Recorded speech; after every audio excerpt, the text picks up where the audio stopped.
Hello student, table पर रख दो चाहे क्लास, क्योंकि आगे फिजिक्स वैसे ही क्लास। अब बेटा मुश्किल नहीं होगी जीने में, क्योंकि फिजिक्स बसेगी यार सीने में। इसी के साथ क्या लेके आया हूं बेटा, दमदार टॉपिक क्या है, कूलाम का नियम। ये जो बेटा मैं चैप्टर स्टार्ट किया था, स्टार्टिंग में आपको बताया था, मैंने क्या कहा था कि इलेक्ट्रोस्टैटिक्स जो आपकी बेटा स्थिर वैद्युत की थी, मैं उसमें क्या आपको बता रहा था कि इसके पिता का नाम क्या था, जो यूनिट को देने वाले थे, मैंने क्या बताया था, चार्ल्स अगस्टिन डी कूलाम। तो उन्हीं का ये कूलाम का नियम है। मैंने ये बात आपको बताई थी कि एक विशेष कार्य के लिए उन्हें इसका क्या कह दिया गया, पिता के रूप में जाना गया। तो वो विशेष कार्य यही था, कूलाम का नियम देना। इससे पहले ये पता था आवेश होते हैं। देखो इससे पहले हम कह सकते थे आवेशों में आकर्षण बल लगता है, प्रतिकर्षण बल लगता है, मान कितना लगता है, वो बात इन्होंने बताई। आकर्षण बल और प्रतिकर्षण बल के मान को पता कैसे करें, कितना लगता है, वो किन्होंने बताया, कूलाम ने बताया। इस नियम बेटा सबसे इंपॉर्टेंट नियम है ये। इस नियम से आप बहुत सारे न्यूमेरिकल निकाल सकते हैं। मतलब जब से आपका ये पहला चैप्टर स्टार्ट हुआ है, उसका सबसे इंपॉर्टेंट टॉपिक है बेटा ये। इसको एकदम कंसिस्टेंसी से ध्यान से समझने की जरूरत है। पूरा टॉपिक एक वीडियो में बहुत अच्छे से क्लियर हो जाएगा। देखो क्या कहा था कूलाम जी ने, कूलाम का नियम। मैं क्या करता हूं बेटा, सबसे पहले कोई दो आवेश ले लेता हूं। क्या, कोई भी मेरे दो आवेश ले लिए, ध्यान से समझो। एक आवेश Q1, एक आवेश Q2, इनको मैंने कुछ दूरी पर रख दिया।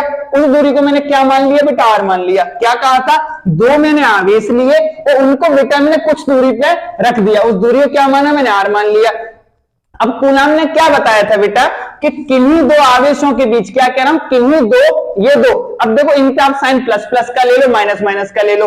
प्लस प्लस का लोगे तो दोनों में प्रतिकर्षण लगेगा, माइनस प्लस ले लोगे तो आकर्षण बल लगेगा। दोनों बल का मान पता पड़ जाएगा इससे बेटा। क्या था, किन्हीं दो आवेशों के बीच लगने वाला आकर्षण या प्रतिकर्षण। मैंने समझा दिया कि किन्हीं दो आवेशों के बीच लगने वाला आकर्षण या प्रतिकर्षण बल उन आवेश के गुणनफल के अनुक्रमानुपाती होता है। क्या होता है, गुणनफल के अनुक्रमानुपाती। जैसे बेटा ये जो बल है, इन दोनों आवेशों के जो गुणनफल निकलता है उसका क्या होता है बेटा, अनुक्रमानुपाती होता है।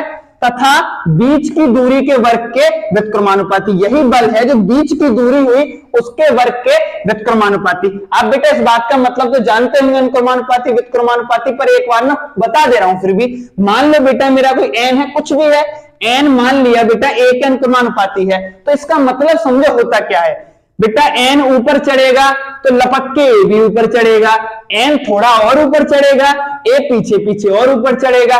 n बेटा गड्ढा में गिर गो तो बेटा a भी अपने आप गड्ढा में गिर जाएगा, जा में कोई संभावना ना है। तो ये मतलब होता है बेटा अनुक्रमानुपाती का। अब इसी बात को क्या कह दूं मैं, व्युत्क्रमानुपाती हूं, मैंने इसे 1/a कर दिया।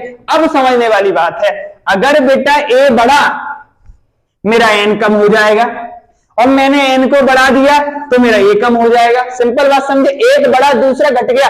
अगर मैं इसके मान को बढ़ाता चला जाऊंगा ये कम होगा, इसका मान कम करता जाऊंगा ये मान बढ़ता जाएगा। ये मतलब होता है बेटा व्युत्क्रमानुपाती का। अनुक्रमानुपाती का मैं आपको बता चुका हूं। तो कूलाम ने क्या कहा कि किन्हीं दो आवेशों के बीच लगने वाला आकर्षण या प्रतिकर्षण बल उन आवेशों के बीच की दूरी के वर्ग के व्युत्क्रमानुपाती होगा।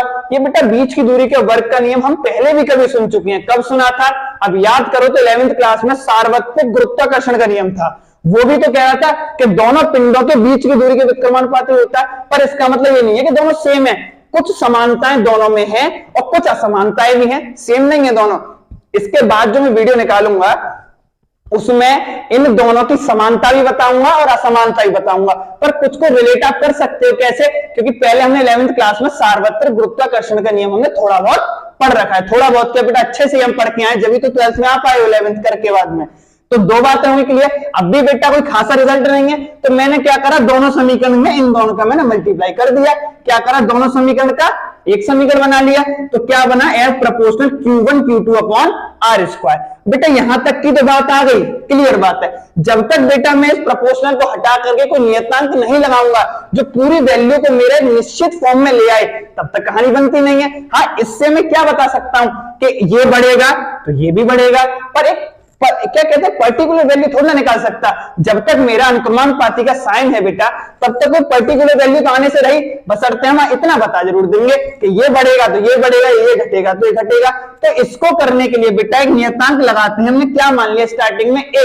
मैंने मान लिया कोई भी नियतांक मैंने a लगाया और F बराबर a Q1 Q2 upon R square लगा करके मैंने क्या कर दिया, एक समीकरण 1 बना लिया। मैंने क्या बना लिया इसे बेटा, समीकरण 1। अब इस समीकरण 1 की मदद से अब हम आगे, नियम पूरा प्रूफ नहीं हुआ बेटा, यहां तक हमने एक समीकरण बना लिया, क्योंकि हम दो केस में सॉल्व करेंगे। कैसे? एक केस फर्स्ट बनवाऊंगा, केस सेकंड बनवाऊंगा। जब तक आपको पर्टिकुलर, देखो एक तो होता है, देखो सिखाने कहते हैं 1/4 पे एप्सिलॉन नॉट कर देते, पर नहीं, उसी देखो अच्छे से सीखना। पेपर है आपका, पेपर को करने में और मन से करने में अंतर होता है। मन से जितना अच्छे से आप पेपर करके आएंगे बेटा, उतना ही अच्छे नंबर आपको थाली में परोस के आपके मिलेंगे। तो पहली बात तो यहां तक आया। अब मैं क्या कहूं, जब दोनों आवेशों के बीच में क्या कर दिया बेटा, केस फर्स्ट। वैसा केस नहीं है जो लग जाए जान को, ऐसा केस नहीं है, ये केस है बेटा फिजिक्स वाला। कैसा? कि दोनों आवेशों के बीच में बेटा मैं क्या करूं, निर्वात या वायु। निर्वात कहते हैं बेटा वैक्यूम, बिल्कुल कचना। वायु का मतलब है एक चीज, तथा नहीं है। ये बात देखो ज्यादा कंफ्यूजन रहता है, निर्वात तथा वायु में, निर्वात या वायु, एक चीज कोई भी दोनों के बीच में हो, तो अब क्या करूंगा, तब मेरा जो बेटा कांस्टेंट आता है, ए का मान आता है 1/4 पाई एप्सिलॉन नॉट। 1/4 पाई बेटा इसे कहते हैं एप्सिलॉन नॉट। ए का मान मैंने क्या करा, समीकरण 1 में लगा दिया, तो F बराबर 1/4 pi epsilon not Q1 Q2 upon R square. एक बार और 1/4 pi epsilon not Q1 Q2 upon R square. इस बवाल को बेटा कहते हैं एप्सिलॉन नॉट। ये भी बेटा क्या है, निर्वात या वायु की वैद्युतशीलता है। मैंने जब ही कहा था केस सेकंड है, इस बात को ज्यादा यहां बड़ा नहीं करूंगा, केस सेकंड दोबारा अच्छे से लेके आऊंगा, केस सेकंड इसके बाद की वीडियो लेके आऊंगा, उसमें वैद्युतशीलता और परावैद्युत माध्यम, परावैद्युत अंक, इनके बारे में आपको समझाऊंगा। तब सेकंड केस बहुत अच्छा समझ में आ जाएगा, क्योंकि एक ही वीडियो में करने समझ में नहीं आता इतना अच्छे से। एप्सिलॉन नॉट का बेटा मान कितना होता है, 8.85 10⁻12 कूलम स्क्वायर न्यूटन मीटर। एक क्लास विमा और मात्रक पर रखेंगे, क्योंकि ये भी अगर हम पेपर की दृष्टि से देखें बेटा, देखो विमा मात्रक आवश्यक बहुत है, 1-2 नंबर आएगा, वैसे भी हमारे लिए बहुत आवश्यक है। किसी की विमा याद हो, मात्रक याद, तो अभी तो हम इसकी देख ले रहे हैं, M-1 L-3 T4 A2 हमने विमा याद। अगले बेटा जब आएगा हम इसमें केस सेकंड लेके आएंगे। जब तक आप इससे नियम को रिवाइज करिए, केस सेकंड से पूरा नियम हम सॉल्व करेंगे, पूरा भी नहीं हुआ, केस सेकंड लेके आएंगे फिर पूरा सॉल्व करके आपको बता देंगे कि अच्छे से इसको कैसे करें।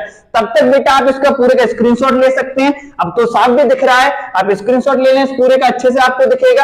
और अपने जो बच्चा वीडियो देखता है, पुरानी वीडियो को भी अच्छे से देखता रहे, कोई भी डाउट नहीं रहा, कोई डाउट इक्का दुक्का है तो कमेंट बॉक्स में डाल सकते हैं। मेरा नंबर भी मेंशन है, आप इसलिए मैंने नंबर मेंशन करा था, आप नंबर से भी बेझिझक पूछ सकते हैं, कोई डाउट आपका रह जाए तो आप इसको अच्छे से कर लीजिए। अब मिलते हैं बेटा हम अगले वीडियो में।